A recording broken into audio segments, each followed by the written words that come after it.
It was the Cold War, and we were just right into the Cold War, so hey, things were pretty serious when you're talking nuclear. You know, you never knew. You never knew.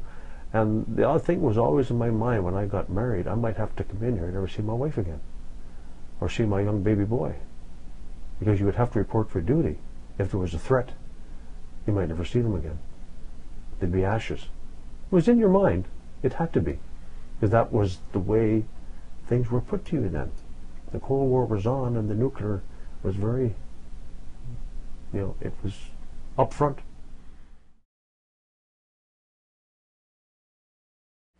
And when we got the lockdown, didn't even tell the wife. No. Really? No. So you just didn't go home that night? Just didn't go home that night.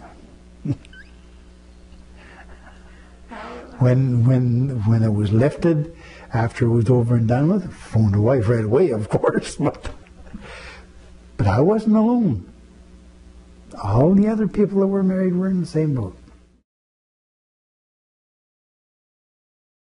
I discussed with the commanding officer that I was with that there's a strong likelihood that a fairly large percentage just wouldn't come. They say, well, I'm going to stay home and I'm going to stay with my family. And we exercised that scenario so that when we got called in, we would take a percentage out of play. I would tell you as a supervisor, 3 of your people are not here, and we could use all kinds of excuses, but we would make you operate without your 3. I would have to come out here in the event of a nuclear war. So what was going to happen to my family? I had a young daughter and a wife at the time. I still have them, but the daughter's not so young. Neither is the wife, neither am I. So what was I going to do? In fact, when I was building an extension on my house, at that time I built a fallout shelter, which is our wine cellar right now, into the basement of the house. We knew that because that had been on, I mean, that was common knowledge that for the married guys with their family here, that, you know, if you had to come in, your family didn't come in either, you know. But even Diefenbunker himself didn't want to come in because he knew his wife couldn't come. He was on record saying that I'm not going. At least I'm sure it was him, wasn't it, that said I'm not going? But it was one of those things, your duty, your first duty is to your country, right? So that's just a military thing. And honestly, I don't know how many people would have said, charge me, but I'm not going. I don't know.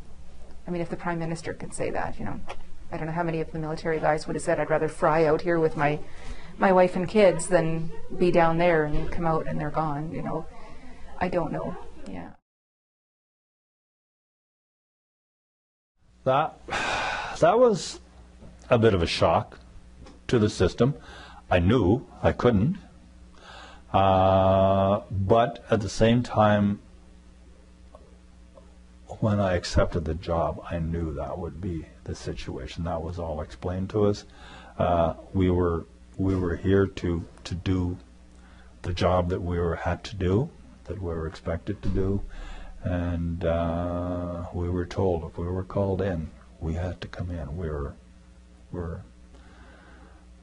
I guess whatever law you want to call it, or under oath, that we said we'd come in, and that was it.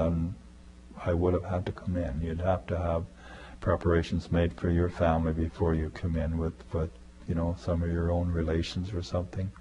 And I remember my mother-in-law, father-in-law, mom and dad being a bit concerned, you know, about what would you do, and you know, if your family, there was a war where there was some serious problems, what would you do? I said, I don't have a choice. I'd have to count on you to look after my family for me, and that was sort of it.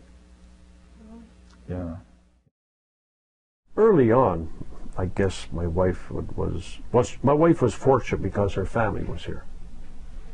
You know, she wasn't a girl from Saskatchewan that left her family there. Her family here, all her relatives were here, and my family was here.